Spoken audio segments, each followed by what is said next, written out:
What's up, YouTube? So today I'm going to be doing a start of a series of videos where I review the all of the story arcs and expansions in SWTOR.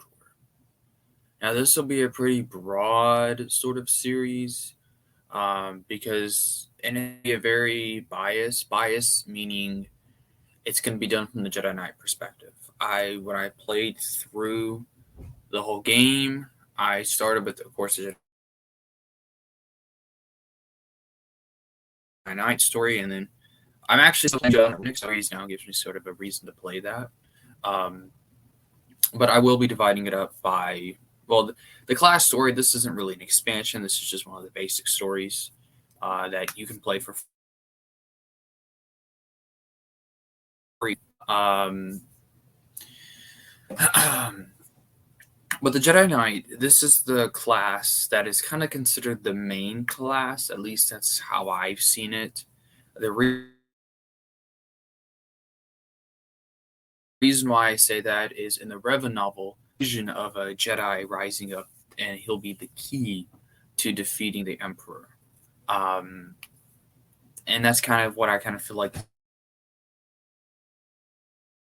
this is all about here. And he does end up defeating the Emperor. I say he, the Jedi Knight as a male, but technically they is the proper pronoun because we don't know his gender, their gender, whatever. I'm still going to call the Jedi Knight a him because I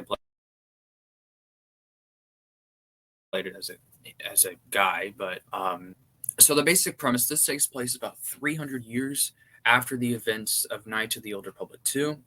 The Jedi and the Republic are in a Cold War period.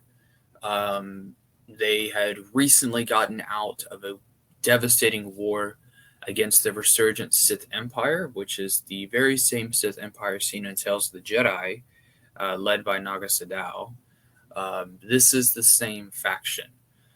It is revealed that there was a Sith Lord named Vitiate who had taken some of the remnants of the Sith Empire and brought them into the unknown regions, and he started to rebuild. Now, there's a lot of other things that are left that we're not told, and I will talk about those in later expansions, specifically with the Eternal Empire stuff. There's some stuff that we weren't told, but the reason why Vitiate is so powerful is he had actually brought a bunch of Sith Lords to the planet Nathema in the unknown regions, and much like Darth Nihilus, he basically sucked all life off of the planet and increased his own power. So that's kind of what he's a Sith pureblood. He's not like a different sort of, he's not any more different than, like, let's say, Scourge or Naga Sadow himself in that case. But he eventually became very powerful because, he used the Force energy from not only Nathema, an entire planet, but a bunch of other Sith Lords as well. So this increased his power, it increased his lifespan, it increased everything. And then he starts rebuilding the Sith Empire in the unknown regions. Now, the basic story is this Jedi Knight. He was trained on Coruscant, goes to Tython, and the Tython is, of course, the Jedi homeworld, and it's also a world that Satil Shan had rediscovered. And Satil Shan is a descendant of Bastila and Revan. She rediscovered it, and then she established a Jedi Temple there after the Cold War, which the Cold War ended with the destruction of Coruscant, along with the Treaty of Coruscant, which is a treaty that was actually started by, it was actually proposed by Vitiate, of course, the Jedi Temple fell on Coruscant. Coruscant ended up being taken over by the Empire, so the Jedi had to relocate to Tython. Eventually, the Jedi Knight will encounter a bunch of other people. He'll have to go to. He goes on basically a mission throughout the galaxy to hunt down different Sith, hunt down different enemies, but it eventually leads him to conflict with the Sith Emperor. That's the main goal. So he does end up confronting the Sith Emperor on Droman Kos, and he does end up defeating him. It was an epic battle. It was a difficult battle. back when I played it, but I eventually won. And along the way, he meets Kira Carson, who is could have been a love interest. I didn't make her into one, but if you wanted to, you could have. Sergeant, I think his name is Rusk. He's just a New Republic sergeant.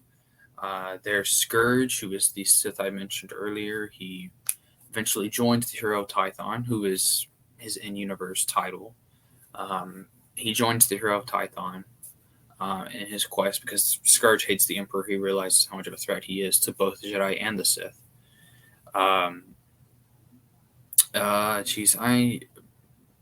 There's T7, who is their astromech droid.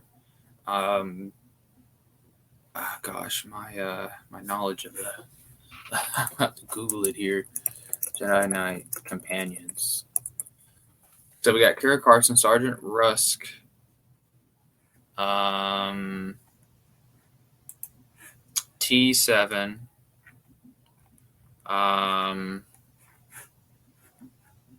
there's Doc, who is he was a doctor.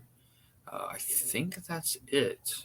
There's only 5. I don't remember there being only 5. Anyway, so you get a bunch of these companions, and you come across them along the way. Of course, you can choose light or dark.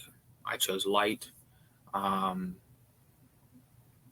you end with killing the Emperor. That's basically it. You go to Balmora, Corellia, Alderaan. It's interesting. You actually get to fight Killix on Alderaan. You get to fight Colicoids, I believe, on Balmora. You go to also another planet called Voss, which has a mystic group called the Voss, which are interesting. Of course, Tython you go to. I don't think you go to Korriban. I think that's only for Sith. I do know, obviously, Droma Koss you'll go to. But yeah, you go basically all over the galaxy. It's really, really cool to see. But what did I think? Love the story. I thought the story was really, really cool. It is kind of your typical, become a powerful Jedi, go kill the Emperor kind of story. It's exactly what it is. But it's really cool. And I think it was really nice with all the connections and whatnot. So it is pretty cool. Now, he's known as the Hero of Tython because there was a Sith named Darth Angral. Darth Angral, he was the primary architect for the invasion of Coruscant, which we saw in the Deceived cinematic trailer. He was the primary architect of that, and he ended up attacking Coruscant because he wanted revenge on the Hero of Tython because the Hero of Tython had killed Angral's son. But he ends up thwarting the attack and winning it for Tython and killing Angral, which ultimately made him a hero, the Hero of Tython. But eventually he becomes the Battle Master of the Jedi Order, which is interesting. It is a very, very, very cool story, in my opinion. I think whenever everyone gets a chance to play it, it's great. But this isn't one of the start. This is one of the start of the Hero of Tython story. We'll see him develop and grow over time and becoming an even better character.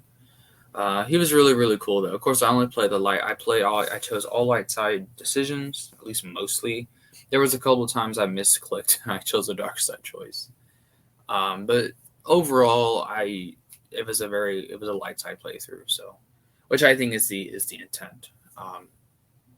But it's really, really nice. So, the next expansion for SWTOR was the Rise of the Hutt Cartel, and I will talk about that in the next one. Thanks for watching.